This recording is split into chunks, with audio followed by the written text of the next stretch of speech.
going up against Jones's Falcons. With that, let's get you over to the Georgia Dome in Atlanta. Here are Brandon Gaudin and Charles Davis. Larry, we are just off of Centennial Olympic Park Drive at the home of the Falcons since 1992. It's the Georgia Dome here in downtown Atlanta. Today, we've got a good NFC matchup on tap between the Tampa Bay Buccaneers and the Atlanta Falcons.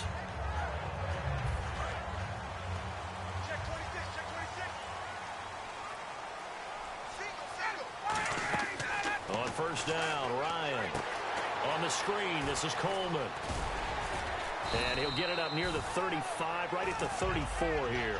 A good first down call as the screenplay gets him 9. A good safe pass there right off the bat. That's almost a rhythm play. That's what we like to call it. Get them into rhythm early, something safe, something they're confident about, something they feel good.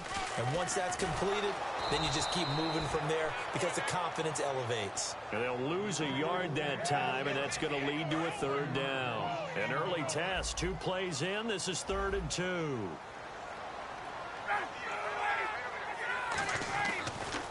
They will run again with Coleman. Muscles him off. It's a gain of just a couple there, but it's enough to get him the first. I don't know about you, but that almost felt like old-time football there. 3rd and 2 is not necessarily just a running down anymore. A lot of times they want to throw the ball. They went back to the roots and powered forward and got the first down. A hit as he throws there, incomplete. The Pro Bowl wideout Julio Jones is intended receiver, and that'll bring up 2nd down.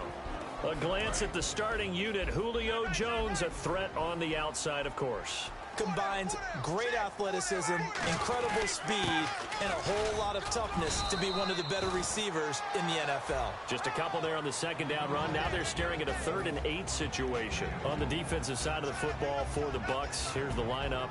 You know, you look at last year, 2016, 23 points a game, right in the middle of the league, but improved, I think. How do they look going forward? Well, they did improve, and they improved throughout the second half of the year. They focused on communication. They cut down some of the stuff they were doing defensively, made it simple. Looking for Jones, and it's intercepted. Picked off by Brad McDougal. And it's a pick 6. He brings it back to the house for a Buccaneer TD. And the defense could not have written a much better script than that first drive, pick 6. The offense never got a chance to really get oiled up there, did they? But the defense, they certainly got in gear. What a big-time play and a great way for them to start. And now the offense, they've got to turn things around and figure this out because your backs are on the ground real quickly. Yeah, usually when you're starting the game getting the ball, 0-0 is the only score you're worried about. Now the second time you get it, you're already down a touchdown. Atlanta now coming out on the field.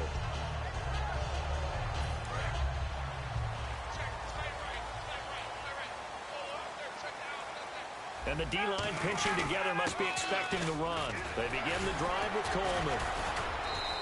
Give him 5 on the carry there, and it'll be 2nd down. Well, that's exactly what you want on a first down run. Pick up 5 yards, bring up 2nd and 5. The defensive line, though, they've got to figure out a way to out-leverage the guys up front because the offensive line is winning at the point of attack. He was looking for Mohamed Sanu there, and it's 3rd and 5. That was a classic example of trying to run with the ball without securing the catch. He was thinking about those rack yards instead of making the catch first and then taking off.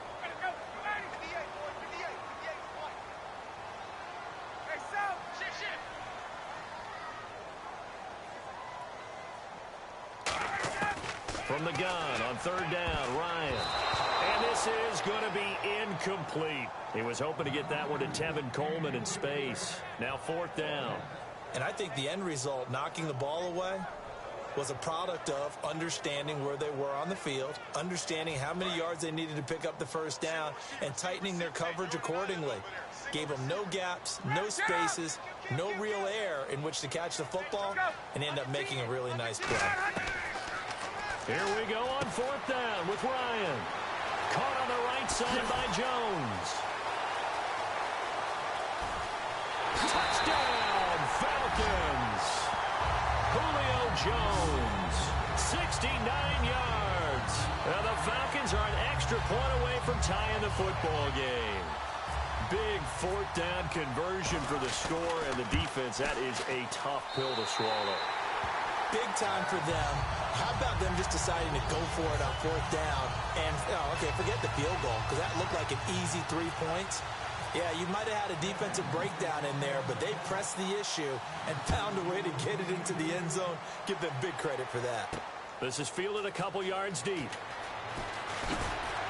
And he'll bring it a few past the 20 to the 23-yard line.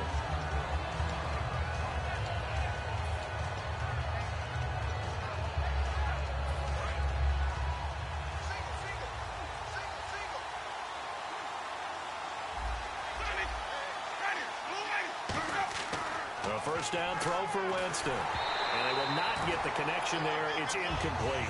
The tight end Cameron Brate was the target. And that'll bring up second down. And this offense can air it out, and when they do, you have to key on Mike Evans. And we do think about his catch radius first and foremost. A tall, lean receiver, but he actually can make some agile plays as well. Winston. Oh, the ball comes out on the hit, but they'll say it's incomplete. Here's a look at the young Atlanta Falcons, although next year, obviously, everyone will be a year older. So rookies like Deion Jones, Keanu Neal, Devondre Campbell, an extra year, well, their only year, but a year under their belt now to get better. They're just young and growing, aren't they? I mean, I expect their play to continue to accelerate and elevate. And think about the building blocks they had in front of them. He's got a man, complete. And he's brought down, but not before getting across midfield to the 45. So after that big play, let's see if they can catch their defense maybe on their heels. And a first carry here for Charles Sims. And down to the 36-yard line here. Give him 9 on the carry that time, and they're set up with a 2nd and 1. Some runs are blocked so well, you almost forget that someone has to carry the ball to gain the yardage. The leverage by the offensive line to create space up front, really well done. Again, they run with Sims. And brought down, but not before they're inside the 25. A really nice pickup of 14 yards, and it moves the sticks. Absolutely love the run right there. This guy's known for his quickness, but also for his speed. And he's able to get to the second level almost before you blink if you give him any type of blocking. Always talk about slot receivers, and they're usually known as quicker than fast. In this case, we've got a guy who's quick and fast, and he used it to great advantage. A monster 2016 for Mike Evans. His Buccaneers didn't make the playoffs, but wasn't because of his production. Led the league in targets and was in the top 5 in many other receiving categories. What a big-time year for him. 4th in yards, 2nd touchdowns just outside of the top 5, 6th in catches. So he's going to be a handful for teams in the future. I mean, he's got a long career ahead of him. A long career ahead of him, and look for him to increase his yards after catch as he moves forward in his career. And they still need 10 yards here to find pay dirt. It's 2nd and goal from the 10. Only a couple yards there, and that's going to set up a long 3rd and goal.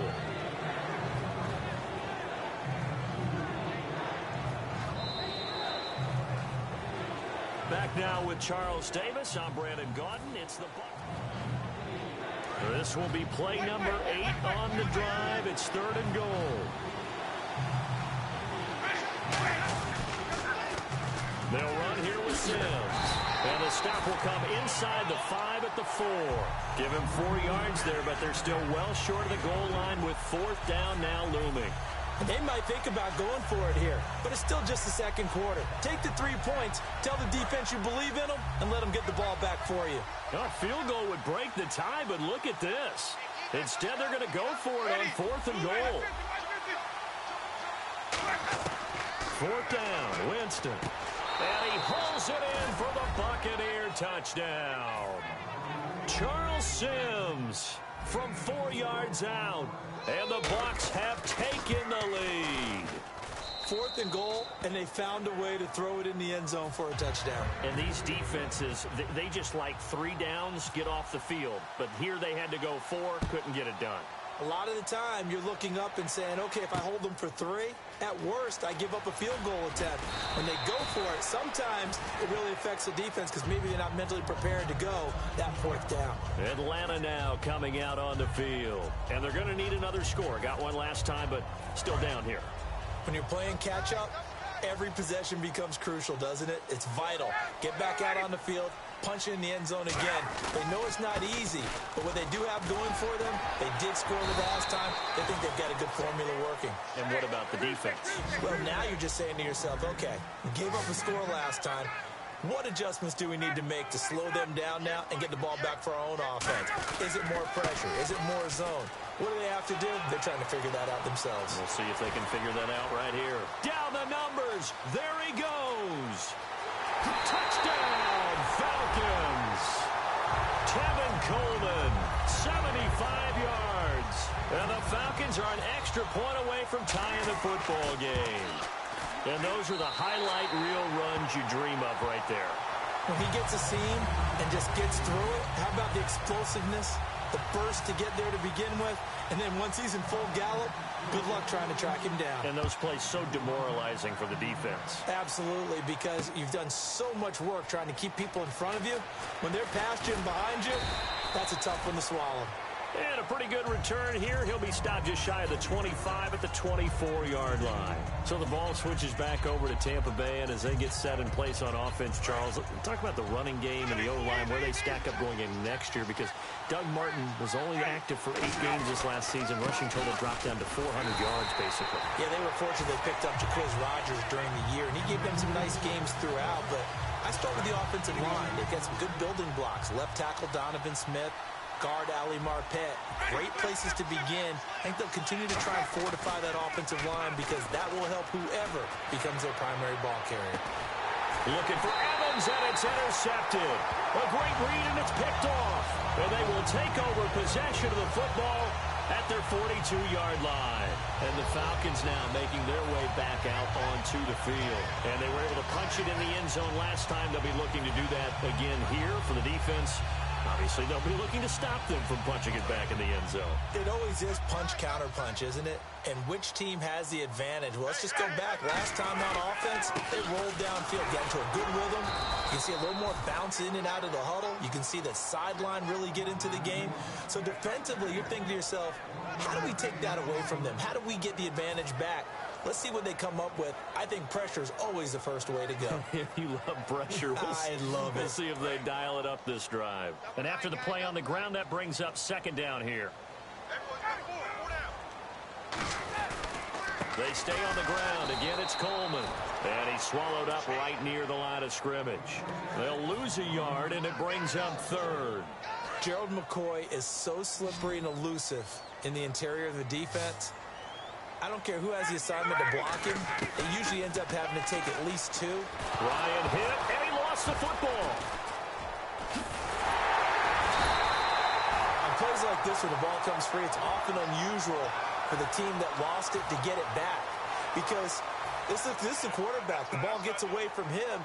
Everyone else is trying to execute what they're supposed to do on offense. They're usually looking in the other direction, downfield, or have moved away from him. In this case, though, a teammate is able to come up with the ball. And a nice job here to down this one right on the 5-yard line. Here comes the Tampa Bay offense now heading back out onto the field. And following the interception, just any interception, are you a little bit more cautious when you start that next drive, or no, you just throw that out the window? I think you are. I don't think that there's any way you can run back out there and go, totally didn't affect me. Let's just go ahead and be loose with the football again. You're going to take care of it, but you have to be careful about being too cautious because now you can't run any offense at all. Still want to attack. We'll see how they attack him here. And he rifles one incomplete. Third down and 5.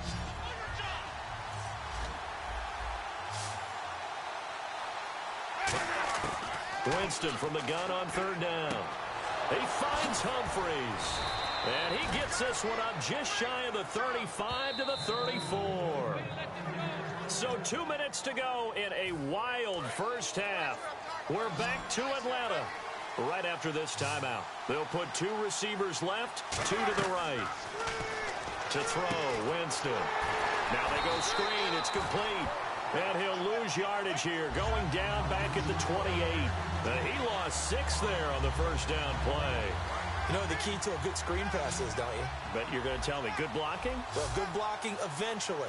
But first is good acting. You want to let the defenders go past you, leak out to whichever side or even in the middle where you want to set up the screen, and then you do your blocking. How about the read, though, by the defensive guys? They weren't fooled at all and actually ran with the lineman to where the play was and smothered it for a loss of yardage. 3rd and 11, 5 in the secondary now. Nickel look. On 3rd down, Winston. And incomplete. The contact made the ball roam free and brings up 4th down. As tight ends go, he might not provide the super flashy plays very often, but he's pretty reliable. Usually an excellent target and normally catches what's thrown to him, but he didn't on that play.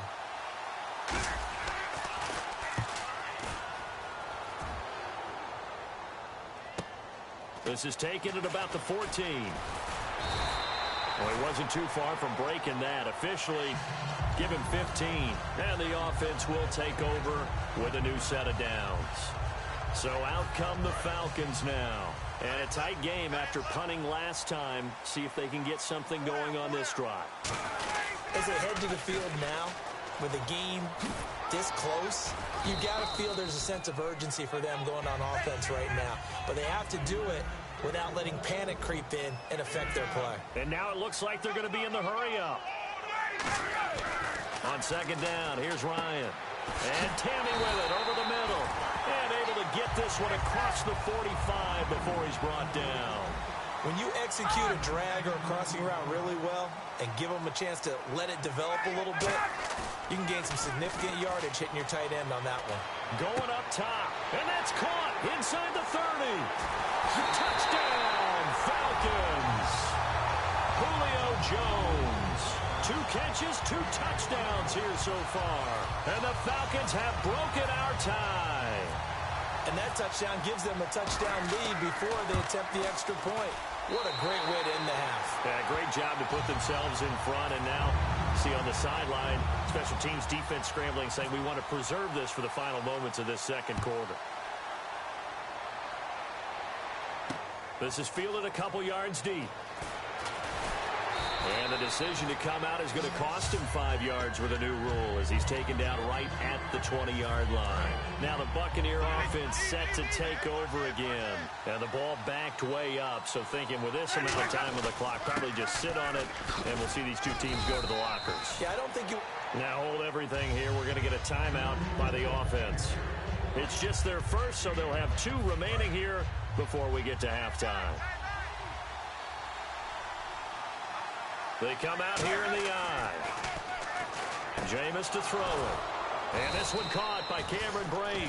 7 yards there, good enough to move the sticks. Now whistles come in. We're going to get a timeout here by the offense. So that means they're down to 1 remaining here as we head toward halftime.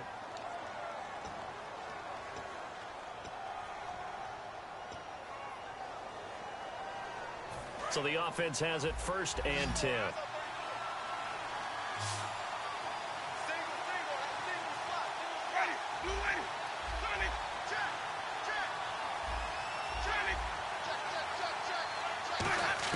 A 1st down throw for Winston.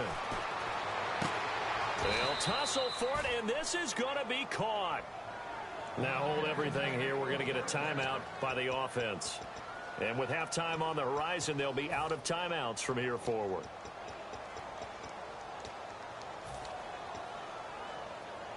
And you see the clock almost empty, so this is likely the last play in the 2nd quarter. Final play of the half here, Winston. He's going to loft one deep left side here. And unable to connect. And okay, so much for our halftime break. Apparently we're going to get right back to it. And we welcome you back now. Alongside Charles Davis, I'm Brandon Gaudin, getting set for quarter number 3 here. Fielded about a yard deep. And he'll take this across the 25.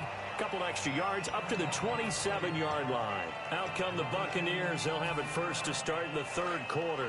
They're down here, but very much in this game. What's the tonality of a coach's talk when a game is within striking distance like this at intermission? Typically, what they're doing is emphasizing the things that went well in the 1st half and wanting more of that. Sure, you've got to go over some of the errors and clean up some things because there's a reason you're down. But overall, I think they want to stay positive, stay up with this team. We're just starting the 2nd half, and we've got the football Let's go ahead and punch it in, and then we'll take it from there. See how that recipe works. Second down, a little more productive than first. 7 yards on the gain. It gets them to 3rd and 3 now. And on 3rd and 3, they decided to go with a dime package. Yeah. 6 DBs. Yeah, you're right. They've got 6 out there. And he's going to have the first down at about the 38. 5 yards is the pickup there as that extends this drive. So the run gets them the first, and now they operate with a fresh set of downs. First down, Winston. Over the middle to Evans. Give him a couple on the catch. It's 2nd and 8. And they still need 8 yards for the first here on 2nd down. They come out here in the eye. Now it's a bootleg with Winston. And he'll be hit as he releases it, and that'll fall incomplete. It's a tried-and-true formula, and I don't think it'll change for as long as we play football. If someone's trying to throw the ball and you can put pressure on them and make it tough, that's only going to help your defense. Yeah, he's since being hurried. He got rid of it before taking the hit, but incomplete. And he's going to have a first down as he's brought down at the 44-yard line. I don't care how many times we see it. I still get a kick out of watching quarterbacks and receivers do the pass tree in pregame warm-up. But I always remember that when we go to practices, we see that after practices as well. They really tune it up, don't they? They tune it up. They know why they do it for these situations. First down. And they build that trust, and that's why they're able to find him in this type of a situation.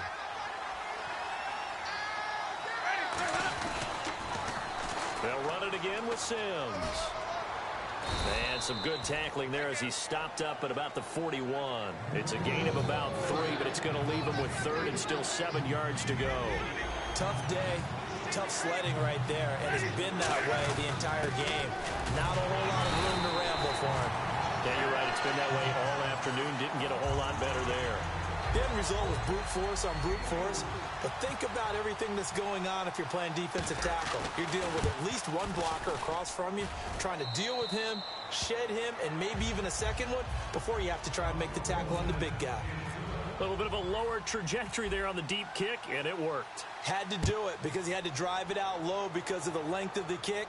Able to do that, got it above the defense, and over the post. And he'll take it back to about the 19-yard line. Now we take a glance at the offense as they work their way back out for their first possession of the second half. And that recipe on their last drive that resulted in a touchdown looked pretty good, so they'll be hoping to do that once more. And it takes me back to when we sat with the offensive coordinator and the head coach. They felt pretty good about their game plan and thought there were some holes in the defense, and they exploited them the last time out. Let's see if they can come back and put together a similar drive. And we'll see if they can do just that. Second down, 8.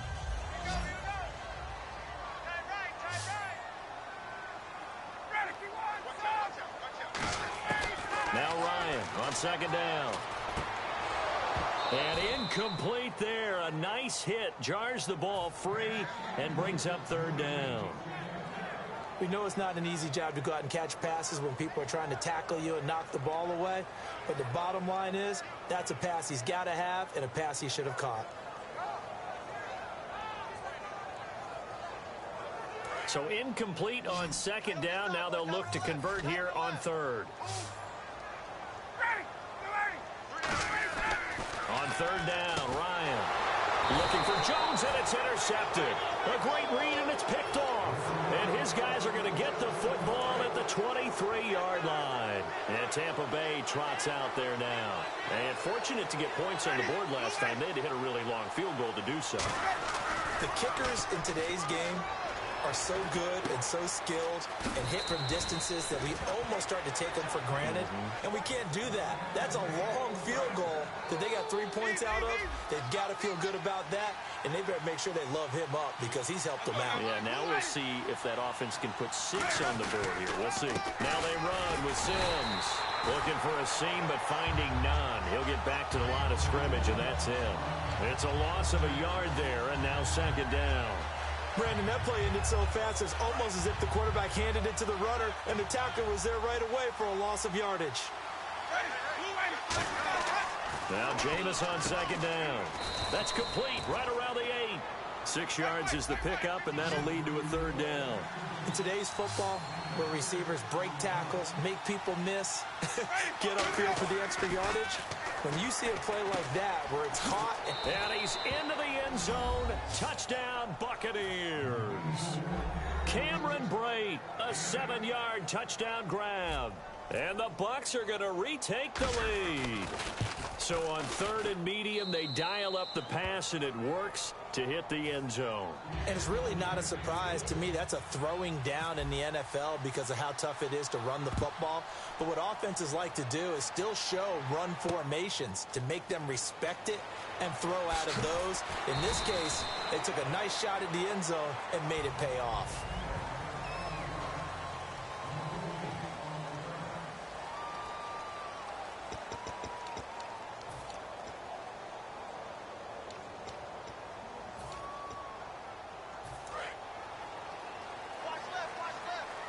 Shift together here from the D-line.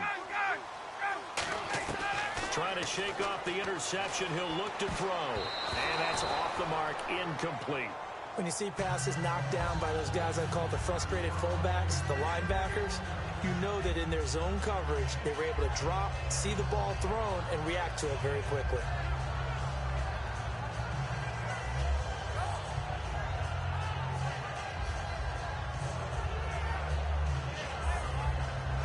Unable to connect on the first down pass play. Now it's 2nd down.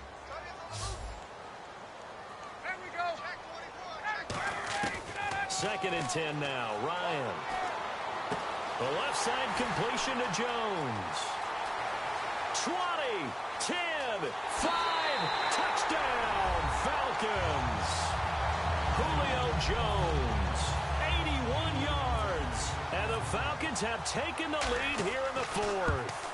And how about that, giving us our 5th lead change of the game? It's been back and forth. No doubt about it, and right now, they're ahead, but they can't relax at all because if we've had 5 lead changes, I'm kind of betting on a 6th. Yeah, we might see a 6th. That's fielded in the end zone.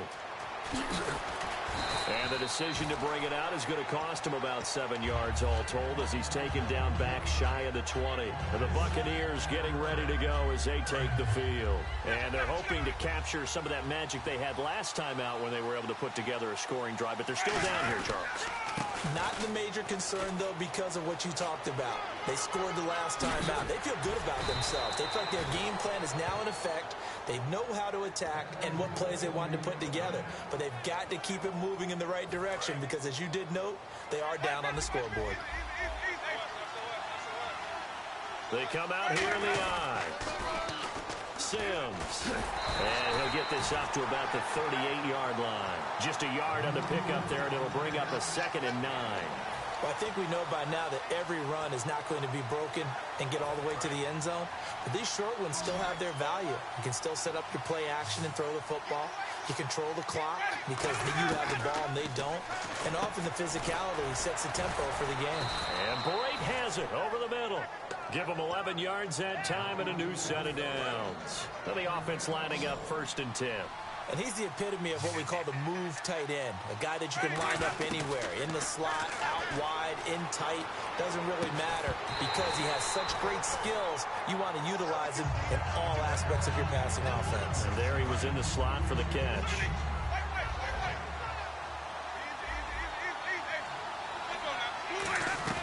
They'll run it now out of the gun.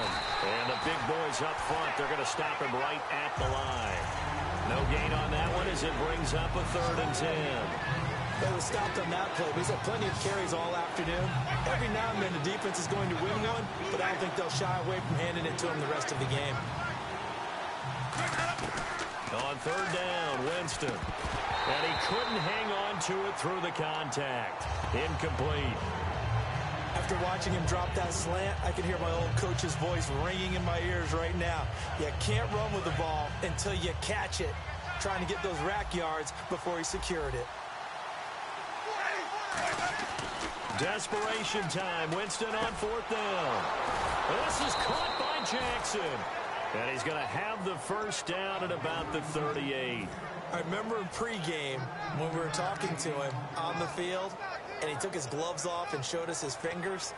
A few misshapen ones in there, and now we know why, trying to catch those types of bullets. That was a dart. Yeah, even for a talented receiver, those are tough to hang on to. Now Winston, and he hits his target. This is Luke Stocker. He goes for 18 there as the drive will continue. And there's another completion to the tight end. And let's face it, it is hard to overthrow a 6'6" target. It is indeed. Quarterbacks like their speed guys. They like that huge 6'6" target that they've got in him. They really do, and it reminds me of what one great tight end told me once. He had told his quarterback, just make sure you throw it up there. You know, kind of like put up on the top shelf where the kids can't get it. Time for a break. We'll come back, see what transpires after this. Now, this will be the 9th play on this drive. Now Sims. And nothing doing. He's immediately taken down at the line of scrimmage. They'll lose a yard that time, and that's going to lead to a 3rd down. To me, that's a superior play by the backer because he was allowed to, I think, run free on it and make that play. His defensive linemen, they covered things down for him because offensive guys, the linemen, what they're trying to do, as you know, is block the guy at the point of attack and then climb to the next level and get the linebacker. When you're not allowed to climb, you got a free hitter, and that's what we saw there, and a really nice play resulted for them. Back to throw. They'll roll him out right.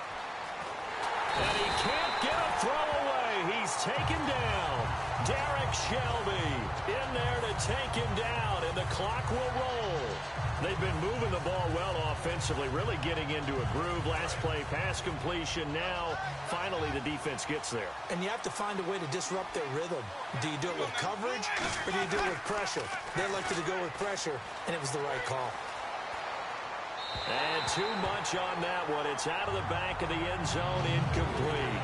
Good job by the O-line. Quarterback had time to go through his checks. That's one you need to take advantage of. A perfect situation, and they're unable to take advantage of it. When you have that much time to scan the field, you have to find an open receiver. And this seemingly endless drive continues. A couple extra defensive backs are in there. Big play, 3rd and goal. Back to throw. That's caught at the 3. They get 7 there, but it brings up 4th. Well, they certainly didn't get what they wanted on that play. That means it's a big-time decision on what you call on 4th down. Absolutely, because a field goal here doesn't do them much good. Likely the play of the game here, trailing in the final quarter and going for it on 4th and goal. They'll look to throw, and this is caught. Touchdown. And they've taken the lead here in the final minute. So how many practices have we watched over time where the offense works on scoring late in the game and finding a way to win, as we just saw there? Just saw it right there. Now can they preserve that advantage that they just got?